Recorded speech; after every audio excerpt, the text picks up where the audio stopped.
और 8 कारण ऐसे हैं जिन कारणों से घर पर लक्ष्मी रुकती नहीं है।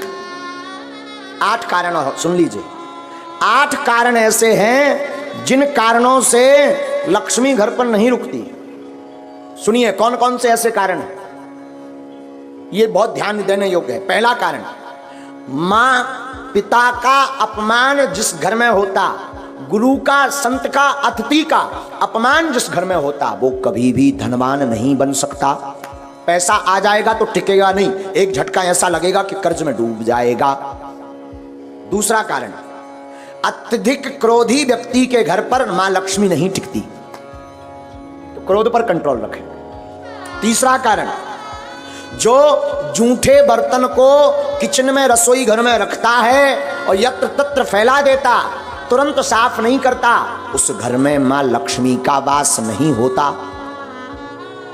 चौथा कारण, जो अपने घर की उत्तर दिशा में कचरा डालता है अथवा उत्तर दिशा में झाड़ू को रखता है, उस घर में मां लक्ष्मी नहीं टिकती।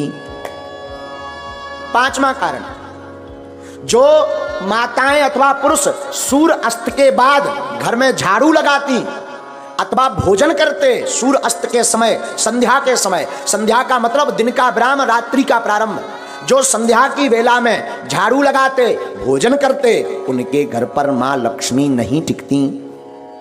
छठवां कारण, जो व्यक्ति केवल मां लक्ष्मी का पूजन करते, नारायण का नाम नहीं लेते, नारायण का पूजन नहीं करते, उनके घर पर मां लक्ष्मी नहीं टिकती।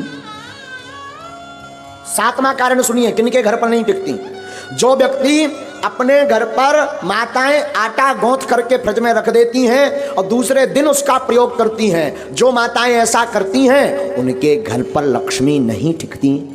इसे कहते हैं कि अन्न को ललायत नहीं रखना चाहिए, परसी हुई थाली को ज्यादा देर नहीं रखना चाहिए, पा लेना चाहिए, वरना उस घर पर मां लक्ष्मी नहीं टिकती।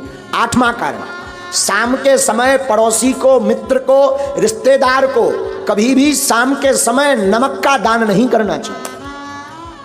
अगर कोई मांगने आए, मरता भी हो और शाम का समय हो, तो नमक दान ना दें। अगर नमक आपने दान में दे दिया तो आपके घर से लक्ष्मी भाग जाएंगी। ये 8 कारण हैं। इसमें पहला कारण है माता पिता गुरु अतिथि की अपमानता। तो पहला तो उपाय है माता पिता गुरु संत और अतिथि का सम्मान करो तो लक्ष्मी नहीं भागेगी। क्रोध ना करके प्रेम युक्त वाणी बोलो तो लक्ष्मी नहीं भागेगी। जूठे बर्तन ना रखो, अन्न का सम्मान करो तो लक्ष्मी नहीं भागेगी। उत्तर दिशा में कचरा ना रख करके कचरा को दक्षिण दिशा में रखें और घर पर पवित्रता रखें तो लक्ष्मी नहीं भागेगी। सूर्य अस्त के पहले झाड़ू लगा करके पवित्रता कर दें तो लक्ष्मी नहीं भागेगी। माँ लक्ष्मी के साथ नारायण की पूजा प्रतिदिन करें तो माँ लक्ष्मी नहीं भागेगी। घर पर 2 दिन का 3 दिन का आटा गौथा हुआ का रोटी मत बनाएं, जितना उपयोग हो सके उतना ही बनाएं। अतिरिक्त अगर आटा मर गया तो उसकी रोटी बना करके गाय को खिला दें, इससे लक्ष्मी नहीं भागती। 8वां, शाम के वक्त किसी को दान में नमक ना दें तो उसके घर से लक्ष्मी नहीं भागती। ये 8 कारण है माँ लक्ष्मी माता के। दूसरी बात हम निवेदन कर दें, धनवान बनने के उपाय तो हमने बता दे। अब ऐसा नहीं कि तुम केवल उपाय भर करो, कर्म ना करो, तब भी धनवान बनने वाले नहीं है। एक बार एक आदमी से हमने कह दिया जाओ 2019 में ब्याह हो जाए, आशीर्वाद। 2019 निकल गई, 20 में आया, बोले अबेलोनी हर्रा में हल्दी लगी। हमने कहा मतलब? बोले अभी तक विवाह नहीं हुआ, तुम्हारा पर्चा फेल। हमने कहा पर्चा दिखाओ। पर्चा में लिखा भी सही था कि 2019 में विवाह हो जाएगा, सन चल रही 20। हमने कहा अबे भी लड़ुआ। बोले हाँ अकेले। हमने कहा गड़बड़ कहाँ भाई? जब हमने आंखें मींची तब पता चलो कि जो लड़की देखबे गौ ही नहीं आ। एक बार शादी तय हो गई, दूल्हा नहीं बनो, ब्याह कहां से हो जाए? विवाह तो तब होगा जब तुम दूल्हा बनो, घोड़ा पे चढ़ो। अब भगवान तो दूल्हा बन में यहाँ है ना, ब्याह तो तुम्हें करने।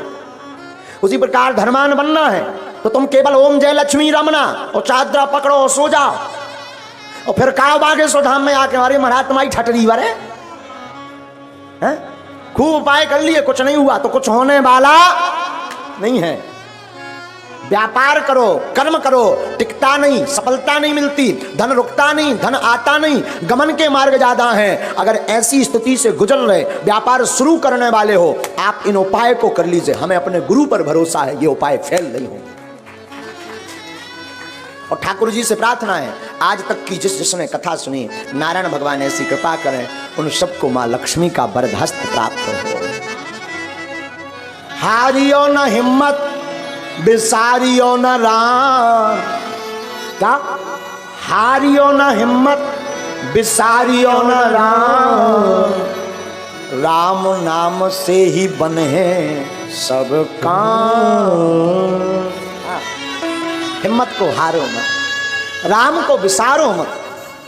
साधु जी, आपने राम को विसारा नहीं अगर, तो मैं कई बार आपको सावधान कर चुका हूं, पुनः निवेदन करूं, सत्य परेशान हो सकता पर परास्त नहीं।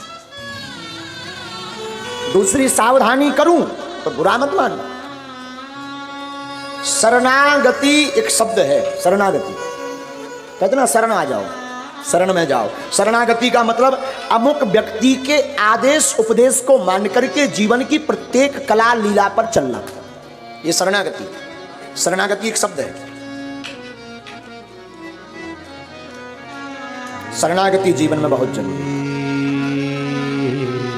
लेकिन ध्यान दें, हम शरणागति पर आपको सावधान करें। शरणागति हो तो ठाकुर जी के चरणों, इंसान के चरणों में नहीं।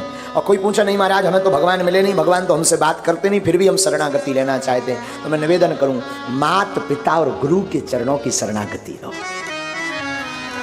हाँ, अगर शरणागति ठीक जगह नहीं ली, कहीं गलत जगह फंस गए, तो तुम्हारा तो विनाश होगा ही,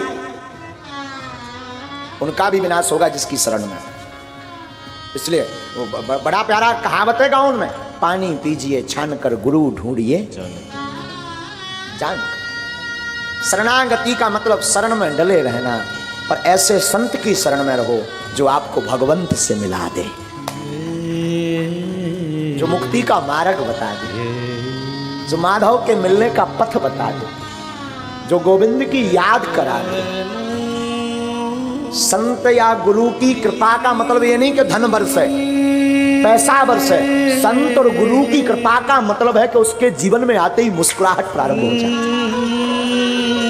संत और गुरु की कृपा का मतलब है, जीवन में कोई सच्चा संत अथवा सच्चा गुरु आएगा तो उसके आते ही भगवान की याद बढ़ जाती है। और जब जब भगवान की याद बढ़े तो समझना हमारा बढ़िया जगह नाता जुड़ा। तो शरणागति बड़ा प्यारा शब्द है, शरणागति बहुत आवश्यक है, लेकिन शरणागति हो तो मेरे साधु जी उस जगह हो जहां से राम के मिलने का द्वार खुले। जीवन कुछ भी नहीं, शून्य है। आप कितना भी कमा लो, बड़े बड़े हिटलर आए, बड़े बड़े जगत में धनपति आए, लेकिन वो भी बांध मुट्ठी ऊपर से आए, खोल मुट्ठी चलो जाना, ना कुछ तुम ऊपर से लाए, ना कुछ यहां से ले जाना।